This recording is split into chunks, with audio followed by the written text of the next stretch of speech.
saya Tas Amelia dari kelas 3A PBL semester 3. Nah, di sini saya akan memperjelas kembali tugas UAS morfologi.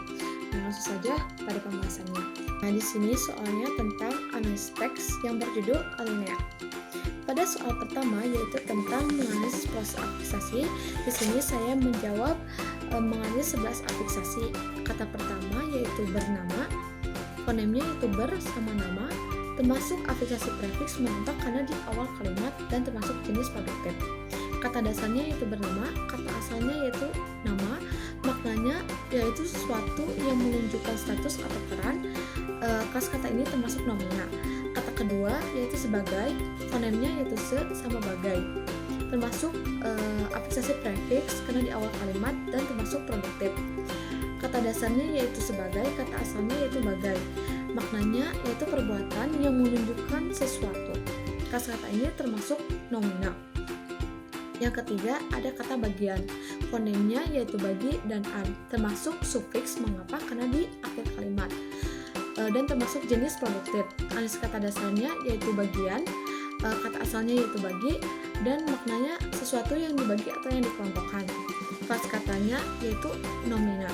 Yang keempat ada kata sebuah, fonemnya yaitu se sama buah, termasuk prefiks dan termasuk jenis produktif. Kata dasarnya yaitu sebuah, kata asalnya yaitu buah, yang maknanya yaitu yang menunjukkan suatu benda. Kelas kata ini termasuk nominal. Yang kelima kata tulisan. Ada dua fonem yaitu tulis dan an, termasuk sufiks karena di akhir kalimat dan termasuk jenis produktif. Ada kata dasarnya yaitu tulisan, kata asalnya yaitu tulis, maknanya itu perbuatan yang dilakukan dengan alat dan termasuk kata nominal. Yang keenam ada maksudnya.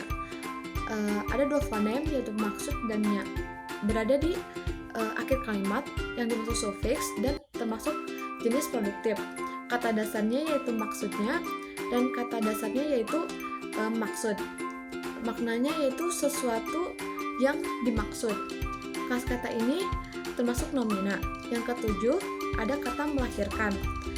Ada tiga fonem di sini, ada me, lahir, dan kan, termasuk afiksasi simulfiks mengapa karena di awal dan di akhir kalimat, dan termasuk jenis produktif.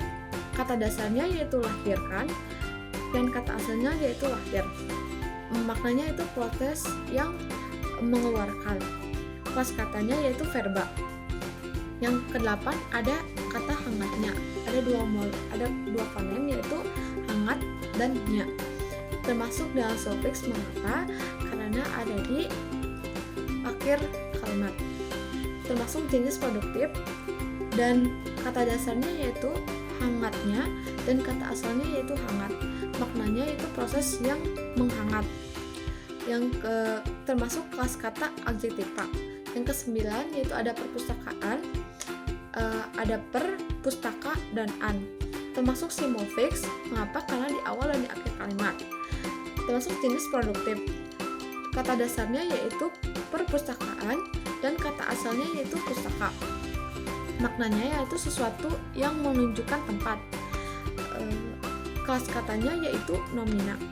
Yang ke-10 ada nyanyian, fonemnya yaitu nyanyi dan an, termasuk sufiks karena ada di akhir kalimat dan termasuk jenis produktif.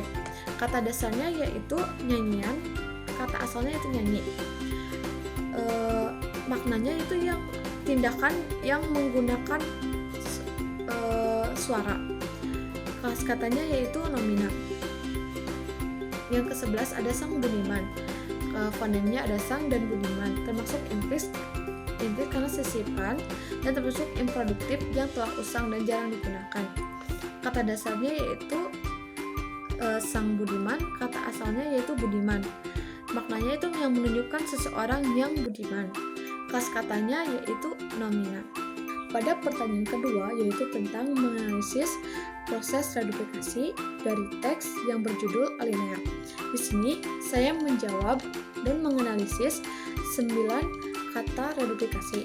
Yang pertama yaitu kata reduplikasi keputih-putihan, termasuk jenis reduplikasi proses afiksasi. Mengapa? Karena di sini ada proses afiksasinya. Maknanya yaitu sesuatu yang menunjukkan jamak atau lebih dari satu. Yang kedua, kata reduplikasi ramah tamah, termasuk jenis reduplikasi perubahan dengan bunyi. Dalam kata ini ada proses perubahan bunyi, yaitu dalam kata ramah tamahnya. Maknanya yaitu yang menunjukkan aktivitas, intensitas, atau sifat. Kata reduplikasi selanjutnya yaitu ada buku-buku, termasuk reduplikasi penuh atau dwilingga yang tidak ada proses afiksasinya. Maknanya yaitu yang menunjukkan jamak atau lebih dari satu. Reduplikasi selanjutnya yaitu ada kata reduplikasi baik-baik, termasuk jenis reduplikasi penuh dwilingga. Maknanya yaitu yang menunjukkan intensitas atau sifat. Yang kelima ada kata reduplikasi nyanyi-nyanyian, termasuk reduplikasi proses afiksasi. Maknanya itu yang menunjukkan aktivitas. Yang keenam ada kata reduplikasi gerak-gerik. Nah, pada reduplikasi ini termasuk jenis reduplikasi perubahan bunyi. Maknanya itu yang menunjukkan aktivitas. Yang ketujuh ada afiksasi berjalan-jalan. Pada jenis reduplikasi ini termasuk reduplikasi dengan proses afiksasi. Maknanya yaitu yang menunjukkan aktivitas yang sedang dilakukan. Dan kata selanjutnya itu ada kata kotak-kotak, termasuk dalam reduplikasi penuh karena tidak ada proses afiksasinya. Maknanya yaitu yang menunjukkan jamak atau yang lebih dari satu. Selanjutnya kata reduplikasi yang terakhir yaitu ada kata reduplikasi pertengkar-tengkaran, termasuk reduplikasi proses afiksasi. Di sini kita lihat ada proses afiksasinya. Maknanya yaitu menunjukkan aktivitas yang sering melakukan terus-menerus. Pada pertanyaan ketiga yaitu tentang menganalisis proses pemajemukan. Di sini saya menjawab dengan menganalisis 7 kata pemajemukan yang saya temukan. Kata yang pertama yaitu kata bujuk rayu, termasuk dalam pemajemukan setara yang sama-sama memperkuat kedudukannya atau pemajemukan utuh yang tidak ada proses afiksasinya. Maknanya yaitu memujuk dengan merayu. Kata kedua yaitu ada kembang perawan, termasuk dalam pemajemukan idiomatik yang mempunyai makna. Maknanya yaitu wanita cantik yang masih perawan. Kata ketiga yaitu ramah tamah, termasuk dalam pemajemukan idiomatik yang mempunyai makna. Maknanya yaitu perbuatan yang ramah. Yang keempat yaitu ada sabda alam. Pemajemukan ini termasuk idiomatik yang punya makna. Maknanya yaitu berkata tentang alam. Yang kelima yaitu canda tawa, termasuk dalam pemajemukan idiomatik. Maknanya yaitu berbincang dengan bercanda dan tertawa. Yang keenam yaitu ada majemukan kata darah putih, termasuk dalam jenis pemajemukan idiomatik. Maknanya itu keturunan bangsawan. Yang ketujuh yaitu ada kata pemajemukan orang tua. Kata ini termasuk pemajemukan bertingkat, ada unsur inti dan unsur penjelas. Kata intinya itu orang dan kata penjelasnya yaitu tua. Maknanya yaitu orang yang lebih tua. Pada pertanyaan keempat yaitu tentang menganalisis proses morfonemik dari teks yang berjudul Elena. Di sini saya menjawab dan menganalisis 5 morfonemik. Yang pertama yaitu kata penggabungan, termasuk dalam proses perubahan fonem penasal berubah bunyi M. Maknanya yaitu penasal bertemu dengan kata dasar gabung menjadi menggabungkan. Yang kedua yaitu kata meramaikan. Di sini termasuk dalam proses hilangnya fonem N. Maknanya yaitu menasal bertemu dengan kata dasar ramaikan menjadi meramaikan.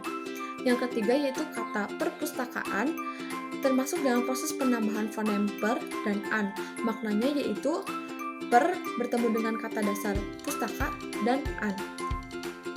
Yang keempat yaitu kata memfoto, termasuk dalam proses perubahan fonem menasal menjadi berubah bunyi M. Maknanya yaitu menasal bertemu dengan kata dasar foto jadi memfoto. Yang kelima yaitu kata paksa, termasuk dalam proses perubahan fonem menasal berubah menjadi M. Maknanya yaitu menasal tambah kata dasar paksa menjadi memaksa. Sekian yang bisa saya sampaikan tentang penjelasan UAS Morfologi. Kurang lebihnya mohon maaf. Wassalamualaikum warahmatullahi wabarakatuh.